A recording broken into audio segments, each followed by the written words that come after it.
Hello সবাইকে, আমি মৌমিতা। আমার চ্যানেল মৌমিতা 9 অফিসিয়ালের আরও একটা নতুন গল্পে সকলকে স্বাগত জানাই।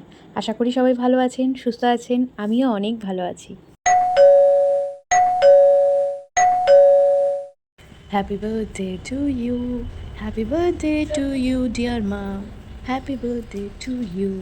আগের দিনের ভ্লগের শেষে তো তোমরা দেখলে যে আমরা ঠিক 12টা বাজার আগে চলে এসেছিলাম মায়ের কাছে। আমি যেমন ঘুমিয়ে পড়েছিলাম, মাও ঘুমিয়ে পড়েছিল, শুধু বোন জেগেছিল। তো তারপর এখানে এসে আমরা প্রথমেই করে নিলাম কেক কাটিং।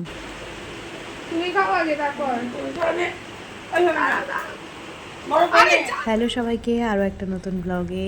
আজকের ব্লগটা শুরু করছি একদম মিডনাইট থেকে। এখানে কিন্তু মায়ের বার্থডে সেলিব্রেশন হচ্ছে। আসলে আমি না একটু ভুলে গেছিলাম, তো আমি ভেবেছিলাম কেক অর্ডার দেবো, তো সেটা তো আর হয়নি। যাই হোক, বুনু এখানে কেক নিয়ে এসছে মায়ের জন্যে। মায়ের কেক কাটিংয়ের পর এখানে আমি কেক কাটছিলাম আর কেটে কেটে এক একজনকে দিচ্ছিলাম। রাতের বেলা সবাই যেহেতু ঘুমিয়ে গেছিলাম, তাই তখন আর কেক খেতে কারোরই ইচ্ছা করছিল না। তাও ওই আর কি একটু করে সবাই খেলাম। হ্যালো সবাইকে, আজ হলো রবিবার 24শে আগস্ট। এখন ঘুরতে সময় সকাল 9:30। আজকে সূর্যি মামার কোনো দেখা পাইনি, ওয়েদারটা মেঘলা মেঘলা। তো এখন আমি একটু বেরোবো, যাবো বৌদির বাড়িতে। বৌদি একটু ফোন করে ডাক দিলো যে এসো, জানি না কী কারণ, তো চলো যাই। বেরিয়েছিলাম আমি আমার সাইকেল নিয়েই, কিন্তু বেরিয়ে দেখি সাইকেলের দুটো চাকাই পুরো লিক হয়ে রয়েছে এবং ব্রেকটাও পুরো নষ্ট হয়ে রয়েছে। ওটা নিয়ে বেরোতে তো পারতামই না, আর বেরোলে অ্যাক্সিডেন্ট হয়ে যেত। তার জন্যে এইটা আমি আবার নতুন করে বের করলাম। আর তার মধ্যে আকাশটা দেখো কি পরিমাণ মেঘ রয়েছে, দেখো পুরো মেঘে ঢাকা।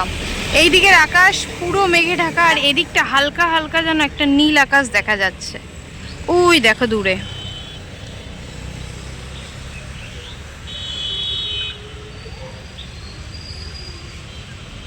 চলো যাই, দেরি করে লাভ নেই, বৃষ্টি পড়লে আর যেতে পারবো না। আমি চলে এসেছিলাম বাড়ি, আর বাড়ি আসার সঙ্গে সঙ্গে এখানে শুরু হয়েছে বৃষ্টি। দেখো কি সুন্দর বৃষ্টি পড়ছে।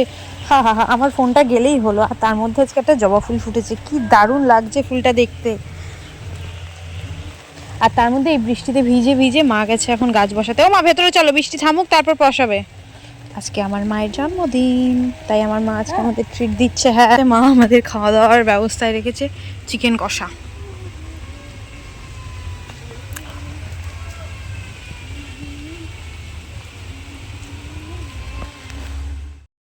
কাল রাতে কেক কাটা হলো, সেই কেকটা এখন আস্তে আস্তে। ছোটোবেলাতে যখন আমাদের জন্মদিন হতো, তখন সবাইকে কেক দেওয়ার পর যেটুকু পড়ে থাকতো পরদিন মা টিফিনে দিয়ে দিত, বা যদি কোনো দিন ছুটি পড়ে যেত বাই চান্স রবিবার, তাহলে সেটা বাড়িতেই বেলার দিকে খাওয়াতে হতো। আর এখন তো সেরকম জন্মদিনে কেউ আসে না, আগে তো অনেক বাচ্চারা আসতো। আর সেই কেকটা নিয়ে আমরা বসেছি খাওয়া দাওয়া করতে। আজকে নিচে নীলকণ্ঠ গাছ থেকে এই দুটো ফুল পেয়েছি। নিচের গাছটা রোদ না পাওয়ায় একদম ছোট্ট ফুল দিয়েছে। আর পেয়েছি একটা কাঞ্চন ফুল, আর সবই ছোট্ট সাদা টগর। মায়ের জন্মদিন উপলক্ষে ভেবেছিলাম একটু অন্যরকম খাওয়া দাওয়া হবে, কিন্তু যেহেতু আজকে বাবা বাড়ি থাকবে না, কাজ ছিল, তো তাই জন্য মা বললো একদম কোনো রকম কিছু দরকার নেই, শুধু চিকেন এনে দেবে, চিকেনটাই করবে। আজকে আমাদের করা হয়েছে ঘরোয়াভাবে বিরিয়ানি। না বিরিয়ানির চাল, না বিরিয়ানির আলু, কিচ্ছু নয়। ওই যে বললাম, কিছুই সেইভাবে ছিল না। বিরিয়ানির চাল ছিল না, বিরিয়ানির যে ওই যে মিঠা আতর বলে ওইটা ঘরে ছিল না। আর মা ওটা খুব একটা খেতেও পারে না ওই গন্ধ। তো যাই হোক, ওটাতে কোনো সমস্যা। তো মা বলেছিল করতে হবে না, আমি বললাম না করব, তো সেটা দিয়েই করে ফেললাম। এই হলো আমাদের আজকে সিম্পল বিরিয়ানি, আর তার সাথে আছে চিকেন কষা। কারেন্ট নেই, চলো খাওয়া দাওয়াটা সেরে নিই। অর্ধেক খেতে খেতে এখানে চলে এসছে কারেন্ট।